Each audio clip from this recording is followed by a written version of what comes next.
আসসালামু আলাইকুম। এখন শুনবেন সংবাদ শিরোনাম। ধীরে ধীরে স্বাভাবিক হচ্ছে খাগড়াছড়ির পরিস্থিতি। অবরোধ শিথিল হওয়ায় কড়া পাহারায় চলছে যানবাহন। প্রতিবেশী দেশের ইন্ধনের অভিযোগ। হঠাৎ পাহাড়ে অস্থিরতায় দেশি বিদেশি ষড়যন্ত্র দেখছেন রাজনৈতিক দলের নেতারা। সহিংসতা ও অবরোধের কারণে বাংলাদেশে সুষ্ঠু নির্বাচন আয়োজনে পাশে থাকবে যুক্তরাজ্য, জানালেন ব্রিটিশ হাই কমিশনার। ইসিতে বৈঠক করেছেন 7 সদস্যের। মহাসপ্তমীর সন্ধ্যায় মণ্ডপে মণ্ডপে আরতি, বিশিষ্টজন আর কূটনীতিকদের পূজা পরিদর্শন, সম্প্রীতি ধরে রাখার আহ্বান। আসসালামু আলাইকুম। এতক্ষণ শুনছিলেন সংবাদ শিরোনাম, এখন শুনবেন বিস্তারিত। খাগড়াছড়ির গুইমারায় সংঘর্ষে আহতদের চিকিৎসার জন্য সড়কপথে অবরোধ দুপুর 12টার পর থেকে শিথিল করে জুম্মু ছাত্র জনতা। এরপর থেকেই পার্বত্য জেলা খাগড়াছড়ির পরিস্থিতি কিছুটা স্বাভাবিক হতে শুরু করে। সাজেকে 3 দিন আটকে থাকা পর্যটকরাও ফিরতে শুরু করেছেন। দ্রুতই সম্প্রীতি ফিরে আসুক এমন প্রত্যাশা স্থানীয় অধিবাসীদের। গুইমারার রামসা বাজার যেন পড়ে যাওয়া এক বিধ্বস্ত জনপদ, যেখানে স্বপ্ন পড়েছে শত পরিবারের, ছাই হয়েছে বেঁচে থাকার সম্বল। রোববারের 140 ধারা ভেঙে বিক্ষোভ সমাবেশ ও সংঘর্ষের ঘটনায় 3 জন নিহত, সেনা কর্মকর্তা সহ বেশ কয়েকজন আহত হওয়ার পর থেকেই গুইমারার পরিস্থিতি থমথমে। দুর্বৃত্তের দেয়া আগুনে শতাধিক দোকান, বসতঘর পুড়েছে, যেখানে সেই ধ্বংসস্তূপে দাঁড়িয়ে সম্প্রীতির বার্তা দিলেন পাহাড়ি বাঙালি, ইঙ্গিত দিলেন তৃতীয় পক্ষের ইন্ধনের। এলাকার মানুষেরা যাতে শান্তিতে বসবাস করতে পারে, মোটামুটি আমিও বিশেষ করে সেনাবাহিনীদেরকে বলবো, আপনাদেরকে অনুরোধ করতেছি, আপনারা একটু এলাকায় জনগণকে বুঝান। আমি নিজেই উদ্যোগে, আমি আমার বাড়ির সামনে এই বাঙালি দোকান 3টা আছে, বাঙালি বাড়ি আছে, আমি নিজের নিরাপত্তা দিয়ে ওদেরকে আমি রেহাই করছি। দেখেন আপনার অক্ষত অবস্থায় কোনো কিছু হয় না, কিন্তু ওখান থেকে যারা আসছে বাঙালি, আপনারা একটু পারলেন না আমাদের ইয়াগুলো একটু চেষ্টা করার। একটা অন্যায় করে তার বিচার হবে, এরম যে মায়ের দই, তারপরে আগুন লাগাই দেওয়া, যারে যে এখনো পায় এখনো কোবান। জম্মু ছাত্র জনতার ব্যানারে রাতে ফেসবুকে 3 পার্বত্য জেলায় অবরোধের ঘোষণা দিলেও শর্ত সাপেক্ষে সকালে দুপুর 12টার পর থেকে শিথিলের ঘোষণা দেওয়া হয়। এরপর থেকেই পরিস্থিতি কিছুটা স্বাভাবিক হতে শুরু করে। সেনাবাহিনী ও বিজিবির সাহায্যে দূরপাল্লার পরিবহনগুলোকে একসাথে নির্দিষ্ট সময়ে আনা নেয়া করা হয়। ফলে সাজেকে আটকে পড়া পর্যটকরা নিজ নিজ গন্তব্যে ফিরতে শুরু করেছেন। প্রশাসনের নিরাপত্তা দিয়ে আমাদেরকে যাত্রীদেরকে সেবা দিয়ে নিয়ে যাচ্ছে। তো প্রশাসন কতক্ষণ সেবা দেবে?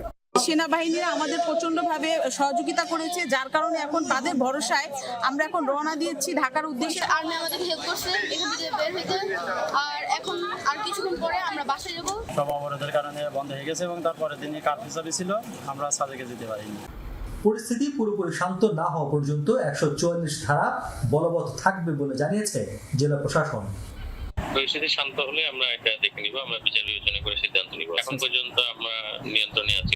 কিছু দোকানপাট খুললেও খাগড়াছড়িতে বেশিরভাগ ব্যবসা প্রতিষ্ঠান ছিল বন্ধ। কদিন পর পর সংঘাতে পাহাড়ের পর্যটন খাত ক্ষতিগ্রস্ত হচ্ছে বলে দাবি স্থানীয় ব্যবসায়ীদের।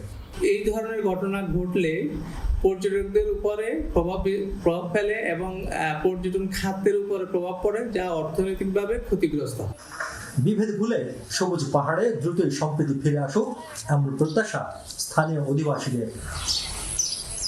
এখন পর্যন্ত পাহাড় মোটামুটি শান্ত রয়েছে, অর্থাৎ খাগড়াছড়ির যে পরিস্থিতি, গুইমারা যে গতকালকে যেখানে বড় ধরনের ঘটনা ঘটেছিল সেটি অনেকটা শান্তই রয়েছে। শহরের অবস্থা অনেকটা স্বাভাবিক, জনজীবন, মানুষ চলাফেরা করতে শুরু করেছে, যানবাহন শুরু করেছে, দোকানপাট আস্তে আস্তে ধীরে ধীরে খুলতে শুরু করেছে। রিয়াজ রায়হান, যমুনা নিউজ, গুইমারা, খাগড়াছড়ি। হঠাৎ পাহাড় অশান্তির ঘটনা বিচ্ছিন্ন কোনো বিষয় নয় বলে মনে করে বিএনপি, বরং এই ঘটনার পেছনে কোনো পক্ষের মাস্টার প্ল্যান থাকার আশঙ্কা করছে দলটি। বিএনপি নেতারা বলেন, পাহাড়ে আবারও পুরাতন খেলা শুরু হয়েছে। দেশের ভাবমূর্তি নষ্ট করার জন্য দেশে বিদেশে নানা ষড়যন্ত্র চলছে। দেশের চলমান সংকট নিরসনে জাতীয় নির্বাচনের কোনো বিকল্প নেই এমন শিরোনামে জাতীয় প্রেস ক্লাবে আলোচনা সভার আয়োজন করে জাতীয়তাবাদী মুক্তিযোদ্ধা দল ও প্রজন্ম দল। আলোচনায় উঠে আসে দেশের উত্তপ্ত রাজনীতির পাশাপাশি পাহাড়ি অঞ্চলের সংঘাতের ইস্যু। এখানে একটি নেতৃত্বমূলক পার্লামেন্ট প্রতিষ্ঠা করতে হবে। পাহাড়ে বাঙালি স্থানান্তরের জিয়াউর রহমানের ঐতিহাসিক পদক্ষেপের প্রশংসা করেন বিএনপি নেতা হাফিজউদ্দিন আহমদ। বলেন, দূরদর্শী সেই সিদ্ধান্ত না নিলে যে কোনো সময় পাহাড় অন্য দেশের অংশ হয়ে যেত। হিল ট্র্যাক্সে আবার শুরু হয়েছে পুরানো খেলা। এই চট্টগ্রাম হিল ট্র্যাক্স ইতিমধ্যে সেখানে ভারতীয় পতাকা উঠত বহু বছর আগে থেকেই।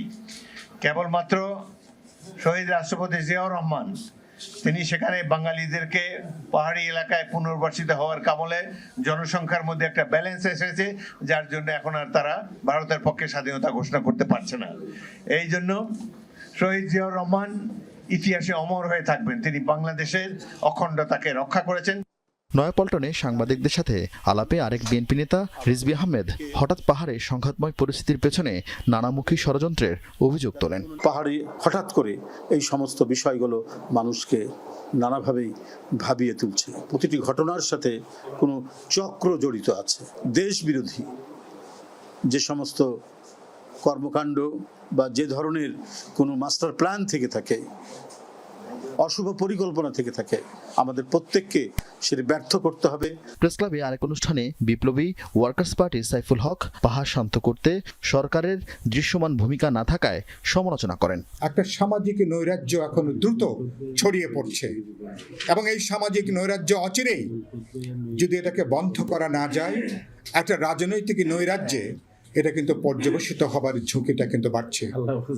আমার খাগড়াছড়ি এখন জ্বলছে।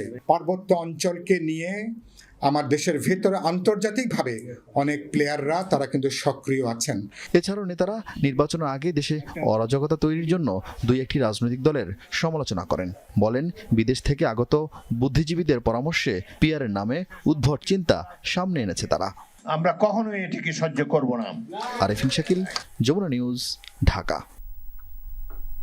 খাগড়াছড়িতে সাম্প্রদায়িক সহিংসতার ঘটনায় এক অনিশ্চয়তার মধ্যে পড়েছে পর্যটন খাত। ঢাকা খাগড়াছড়ি রুটে বাস চলাচল বন্ধ থাকায় বিপাকে পরিবহন কোম্পানিগুলো। পর্যটন এলাকা ও পূজার ছুটি থাকায় যাত্রীদের চাপ থাকলেও বাতিল করতে হচ্ছে বাসের যাত্রা, ফেরত দিতে হচ্ছে যাত্রীদের টাকা, বুকিং বাতিল হয়েছে হোটেলের।